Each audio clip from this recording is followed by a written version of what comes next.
bismillaahi raxmaani raxiim kulanti haboon daawadayaashaana xishmada iyo qadarinta inaga mudan meel kastoo aad dunida ka joogtaan iyo si walba aad nala socotaan wanaagsan wacan ayaanu dilenahay waa barnaamijkeeni gaarka falanqeynta arrimaha siyaasadda Soomaaliya duulaanka lagu hayo qaranka Soomaaliyeed iyo sidoo kale waxa looga baahan yahay ummadda Soomaaliyeed in ay markaasi ku dhaqaaqaan si ay kaga guuleystaan cadawga duulaanka ku soo qaaday ee markaa u diidan Soomaaliya inay cagaheeda dib ugu istaagto lana tartanto dalalka asaageeda ee caalamka haddaba waxaanu eegi doonaa isku dayada shisheeyaha ee mar kale guul dareystay isla markaana dawlado la moodayay inay Soomaaliya saaxiib dhow leeyihiin ay qayb ka ahaayeen kubaca qaranimada Soomaaliya iyo cidda diidan ayaan ku jeexi doonaa falanqeyntan gaarka waxaana barnaamijkeenan marti inoogu ah gudoomiyaha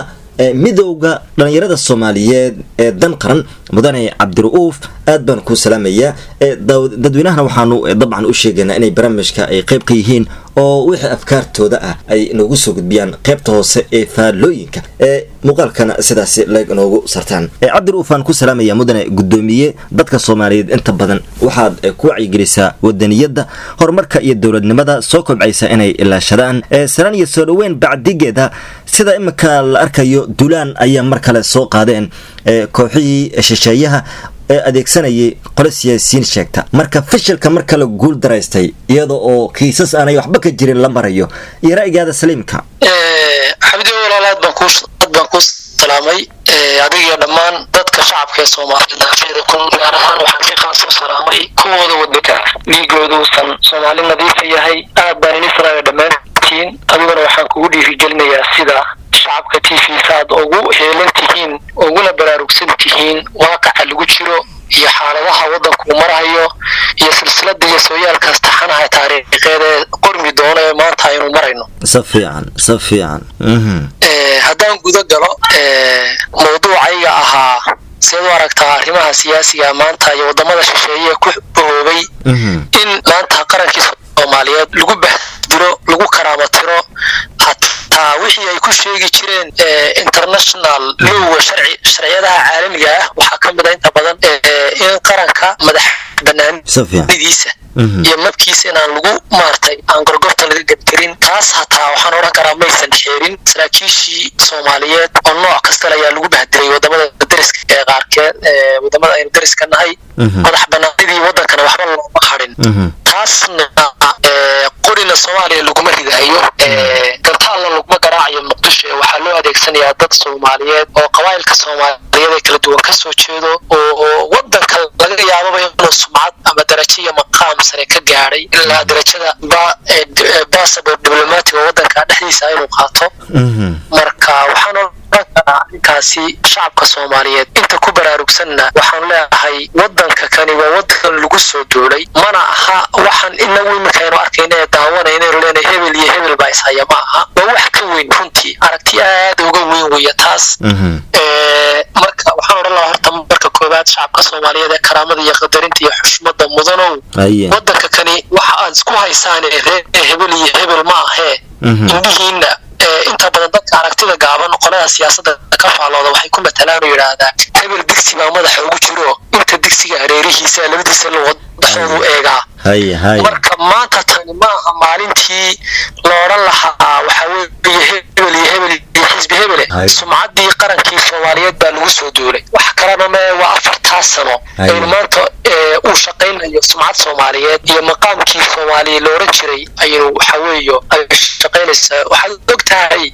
Cabdiyo qarankan maalinkuu xorriyadda qaatay 1960kii laba sano asagoo xorriyadda haystay ayay qoladii waddanka kala gooyay iyo adduunka intiisa kale reer galbeedka u diideen inuu dhismo hadaladii Cabdirashiid Cali Sharmaake ilaahay khayraas iyo ilaahay u naxariistee markuu Mareykanka ka codsaday in Soomaaliya dib dhismeeyo wuxuu yiri ma suuragelayso mana dhici karto in Soomaaliya wax la yiraahdo aan maanta qaaradda Afrika dib ugu soo kabno waa nin dano madaxweynaha oo sharaf iyo karaamo leh oo wadamadii adduunka ugu weynaa ka codsaday in waddankiisa loo waxa weeye dib dhiska waddankiisa qayb uu ka qaato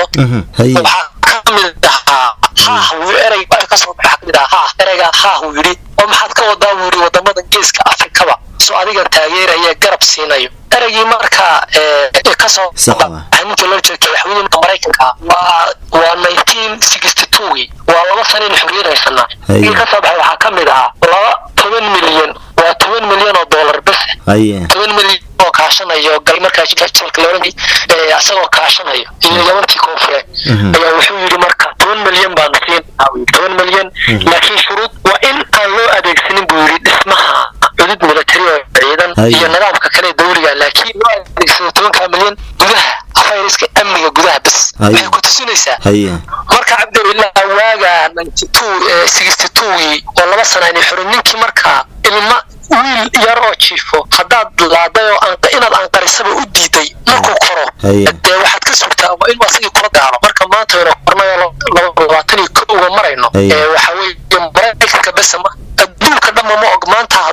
wadamo waxa jira darisa oo haday awoodaan in Hiroshima iyo Nagasaki Jabankii Maraykanku ku dhuftay qarxidii ku dhuftay Soomaaliya in lagu dhufto laga tirtiro qariirada dunida wadamo waxa diyaar u ah inay Soomaaliya qariirada dunida laga tirtiro marka waan ku dheerahay Cabdi waxaan oran lahaa shacabka Soomaaliyeed kuwooda wadaniyada kale waxaan u sheegayaa war maanta tani ma aha maalinta aynu ilaahay xisbi hebel iyo hebel baa mucaarad hebel baa muxaafida waxa la isku hayaay waa wadankiini waxa la isku hayaay waa sumcadiini iyo sharaftiini waxa la isku hayaay waa inta yare marka hore intii la kala iibiyay waqooyi British inta loo bixiyay xaggan inay loo bixiyay xaggan kan laga jaray inta yare koonfurta soo hadhay markii haddana iyadii xorriyadda qaadatay wadamada dariska ka qaylasiisay ya haddana maanta la isku hayaa in Hiiraan leen loo kala gooyo xamar leen iyo loo kala gooyo hebel leen loo kala gooyo marka qadiyada guud ee la isku hayo fahmaan oran lahaa shacabka Soomaaliyeed ee dhalinyarta Soomaaliyeed Cabdi wana hadaanu nahay dan qaranna waxaanu taaganahay inaan baraarujino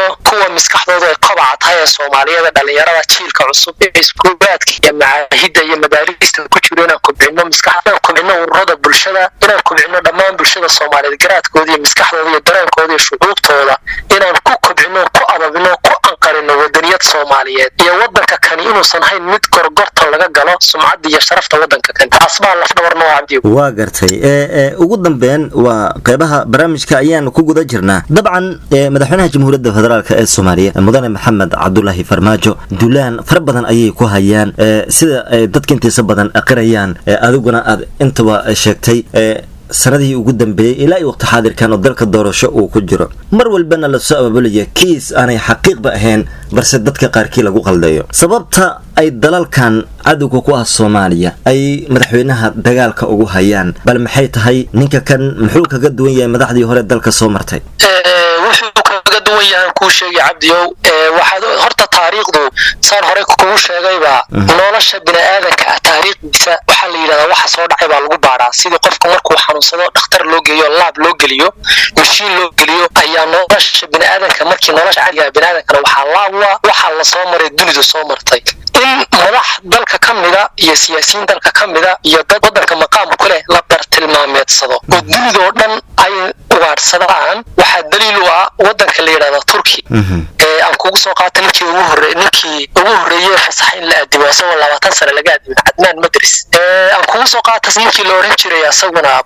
Professor Najmuddin min wadani waxa oo Turkiyana ee galbeedka waxay u soo saajiyeen maxkamad loo saajiyay dadkoodu ku tukaday macnaha dadkii waxay aaminsanaayeen ayuu dadkii aragtida ay aaminsanaayeen buu dhiiri gelinayay Adnan Madris asagoo 20 sano Turkiyan xajna laga aadin masjidna laga aadibin ayuu u fasaxay reer Istanbul inay tukadaan afarbeenda lagu aadibo wakii Mustafa Kamal Atatürk wakii la inqilaabay waxa artay ka dhacday marka Maxamed Cabdullaahi Farmaajo iyo dadka la midka waxaan oran karaa waa astaankan dadka wadka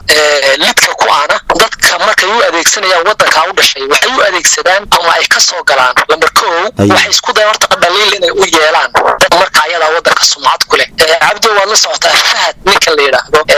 intelligence-ga Soomaaliyeed madaxda ka ahaa mayna arag ilaa laga soo 1991kii wixii ka dambeeyay sirdoon Soomaaliyeed oo dariska ah la loolamahayo gobolka geopolitics ahaan kula loolamay mayna arag waa aragtaa si loo baahdo markii Djibouti joogay xogaha rasmiga ah hayna waxa kamida in sirdoonka Imaaraadka ay